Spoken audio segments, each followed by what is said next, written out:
নমস্কাৰ বন্ধু বান্ধৱীসকল, স্বাগতম জনাইছোঁ অল মেডিটেটিভছ ইউটিউব চেনেললৈ। বন্ধু বান্ধৱীসকল, আজিৰ এই বিশেষ ভিডিঅ'টোত মই লবেট জিএম ক্ৰীমৰ বিষয়ে আলোচনা কৰিম। এই লবেট জিএম ক্ৰীমটো কি কি কণ্ডিশ্যনত ব্যৱহাৰ কৰা হয়, কোনটো কোম্পানীয়ে মেনুফেকচাৰ কৰিছে, ইয়াৰ মূল্য কিমান, ব্যৱহাৰ কৰাৰ পিছত আপোনাৰ কি কি বেনিফিটছ হ'ব আৰু কিবা ছাইড ইফেক্ট হ'ব নেকি আদিৰ বিষয়ে এই ভিডিঅ'টোত মই বিতংভাৱে আলোচনা কৰিম।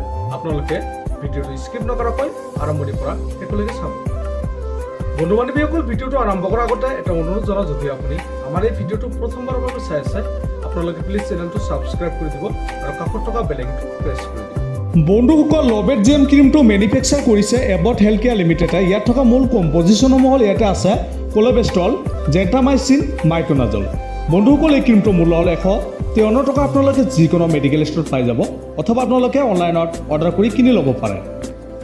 বন্ধুসকল, ইয়াত থকা কোলেবেষ্ট্ৰলে এণ্টি ইনফ্লেমেটৰী, এণ্টি প্ৰোৰাইটিক আৰু ভেজ কনষ্ট্ৰিক্টিভ গুণ থাকে, যিয়ে ছাল ৰঙা পৰা, ছাল ফুলি যোৱা, খুজুৱতি আদি এনেকুৱা কণ্ডিশ্যনত বাধা দিয়ে।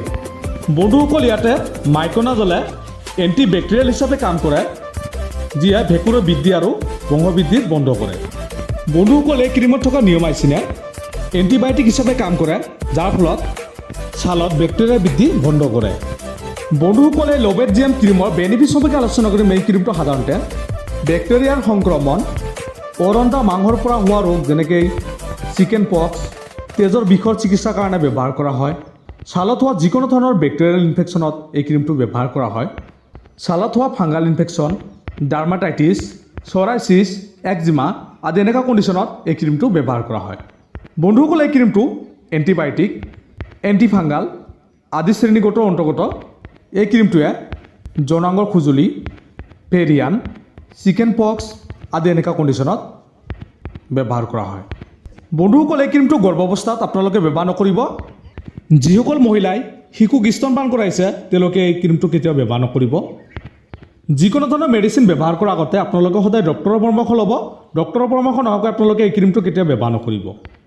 বন্ধুসকল, এই ক্ৰীমটো আপোনালোকে 12 বছৰৰ ওপৰৰ ব্যক্তিৰ বাবে ব্যৱহাৰ কৰিব। আপোনালোকে প্ৰথমতে আক্ৰান্ত স্থানখিনি আপোনালোকে পানীৰে ধুই ল'ব। ছাল শুকাই যোৱাৰ পিছত আপোনালোকে লগাব লাগিব। আপোনালোকে অধিক মাত্ৰা ব্যৱহাৰ নকৰিব, কৰিলে আপোনাৰ বহুতো ছাইড ইফেক্ট হ'ব পাৰে।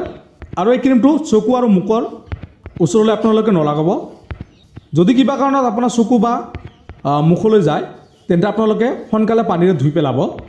বন্ধুসকল, লবেট জিএম ক্ৰীমটো ব্যৱহাৰ কৰাৰ পিছত আপোনাৰ ছাইড ইফেক্টে দেখা দিব পাৰে, যেনেকৈ আপোনাৰ এলাৰ্জিক ৰিয়েকশ্যন, ছাল শুকাই যোৱা, ছাল ৰঙা পৰা, প্ৰয়োগ কৰা স্থানত জ্বলন ভাৱ হোৱা, এনেকুৱা ধৰণৰ ছাইড ইফেক্টসমূহ দেখা দিব পাৰে।